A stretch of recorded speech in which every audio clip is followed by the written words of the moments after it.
What's up, y'all? It's your girl J Monet back again with another video for you guys. So if you guys already saw by the title and already saw by the little video in the beginning, you guys know I did recently just have a baby. He is currently 2 weeks old now, and I'm just gonna be coming on here like explaining my labor and delivery story and like my pregnancy and everything like that. So if you guys are new here, I do have 2 other children. I have a 4-year-old and I have a 2-year-old. So if you guys want to learn more about my little babies and you know what be going on, make sure to hit that like, comment, and subscribe, and click the bell for post notifications so you can know every single time I upload, because why wouldn't you want to know when I upload? Like, make it make sense.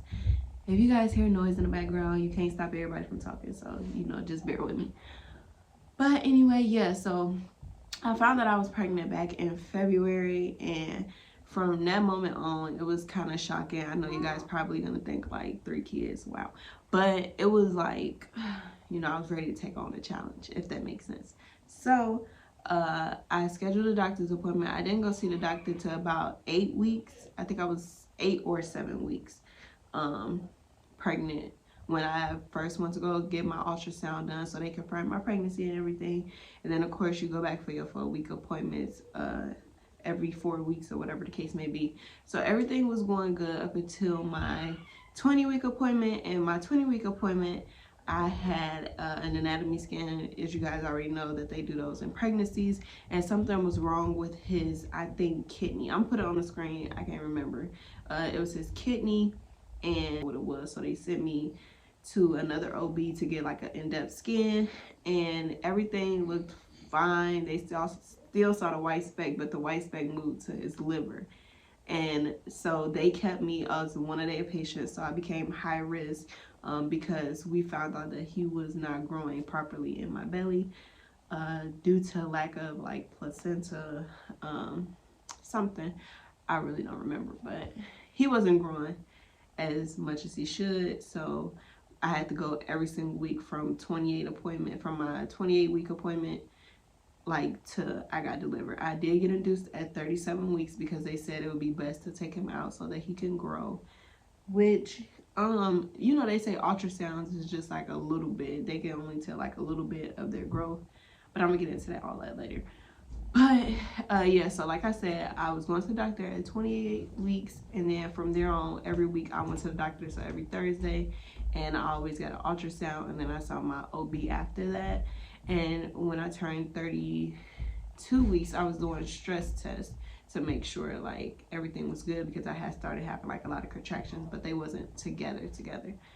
And yeah, so that just ties down like the whole pregnancy. Of course I can go into more detail. The reason why I didn't come on here and say anything is because I honestly did have pre-recorded videos of me saying it and take you guys along on a journey.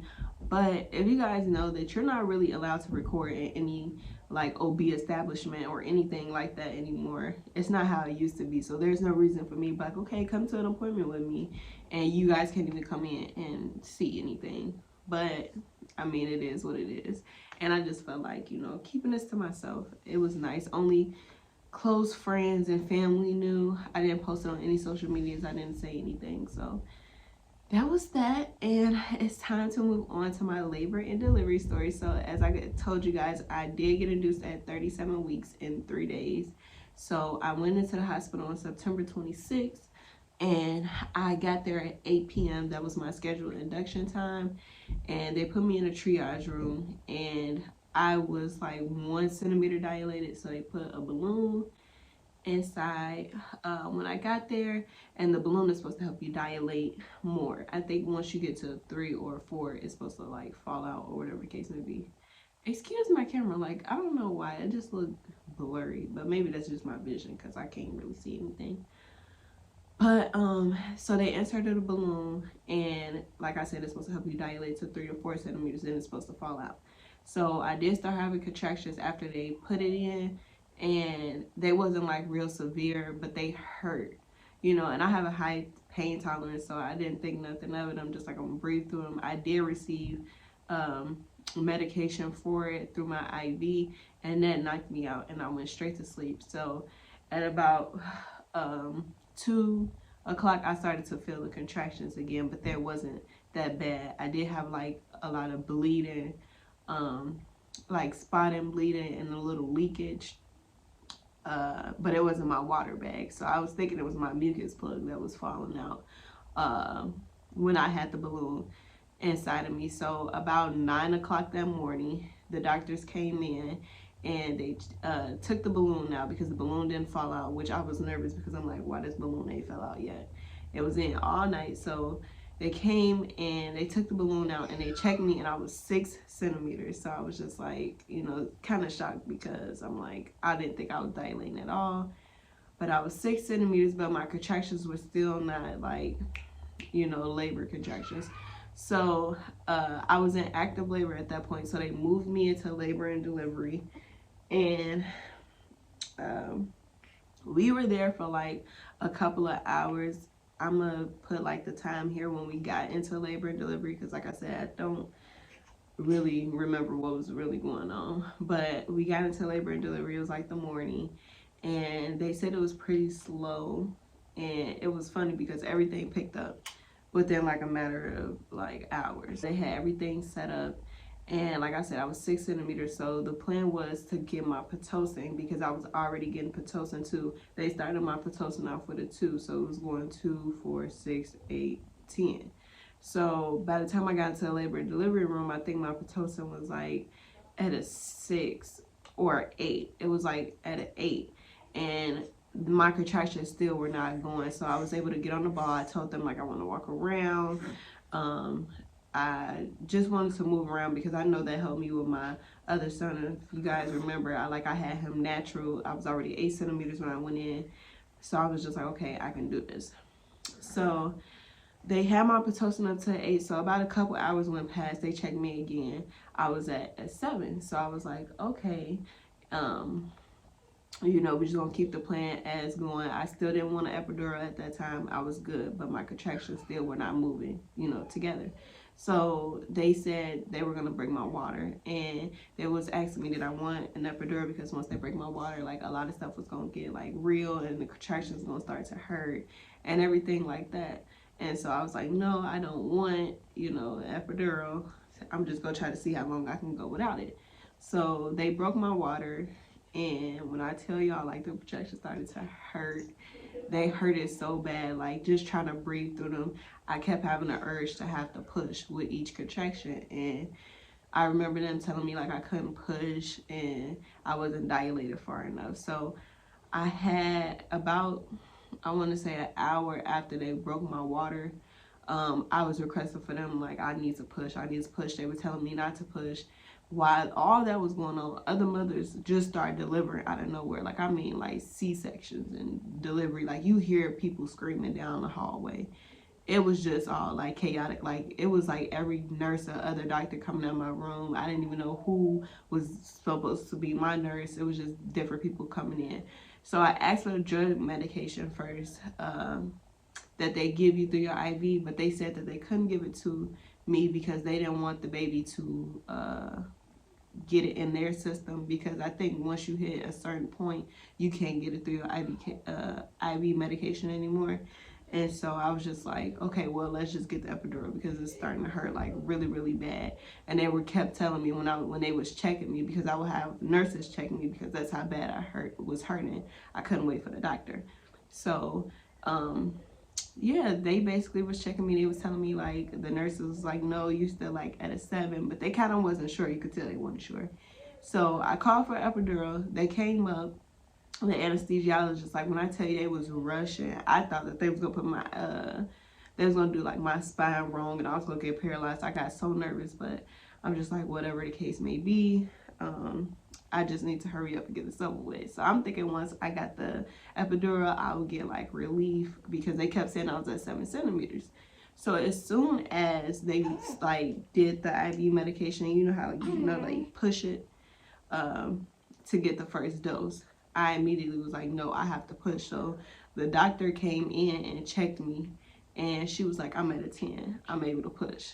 So I was kind of mad because I'm like, I could have really went without the epidural, because like I could not feel any of it. It was just like everything was happening so quick, and I just wanted to get him like out of me because like I felt like I had to push.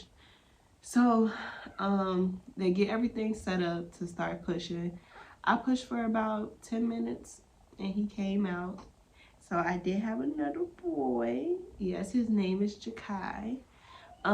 He was 5 pounds 3 ounces, so he was on a teeny bit side. The last doctor's appointment I had, he was like when I was like what 35 weeks, he was 4 pounds 7 ounces. So when he birth weight, he was 5 pounds 3 ounces. And you know, that was like different because I felt everything like I had him natural. My epidural started working literally after I pushed him out.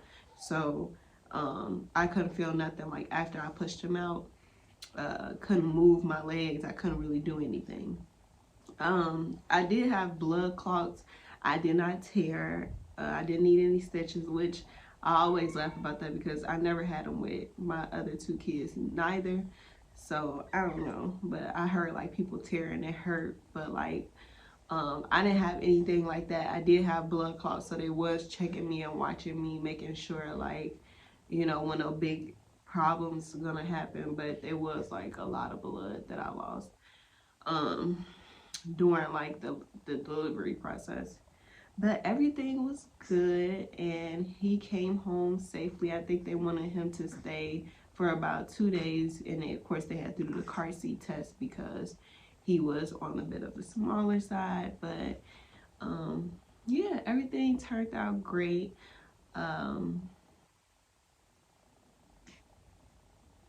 It was really like a nice experience because I wanted to experience being in a hospital like longer, but like I said, it was just like chaotic when I got switched to labor and delivery. Like it was quiet. I had my independent nurse, but like once I got switched to labor and delivery, like it just went like quick.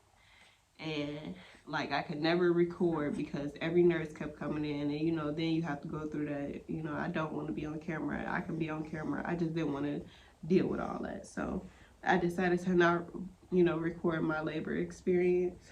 But yeah, you guys, so I did have another baby and I cannot wait for you guys to start seeing like my newborn routines. I really like watching my kids when they were little, like when I recorded them and put them on YouTube or something. It's just like a nice little reminder. So here he is. Say hi. Say hi, Kai Kai. He sleeps all day, of course. I'm not breastfeeding him. I'm formula feeding, and I just couldn't do breastfeeding anymore. I know you guys remember I did breastfeed my younger son. I mean my middle child. That still sounds funny to say. My middle child, but I just couldn't do it. I'm just like, no. So he'd be knocked out like all day. Of course, you can't get no schedule with him, but yeah, that's pretty much it, you guys. Like, this is my new addition to the family. His brothers really don't understand. They're really not paying attention, so they really don't care. They're just like, you know, oh well, we got another brother. So they're not really paying him no attention as of right now. But you guys stay tuned because all the baby videos are coming. All the vlogs, you guys are gonna see what it's like being a mom of 3. I feel like I've been doing a good job with handling them, but Say, as you guys know, is very spoiled, and he just wants me to accept, so he don't really, you know, be bothered. But yeah, I hope you guys like really enjoyed this little sit down update video. If you guys want to see any more videos or hear any more stories in particular, please comment down below. And yeah, I'll see you guys next time. Bye.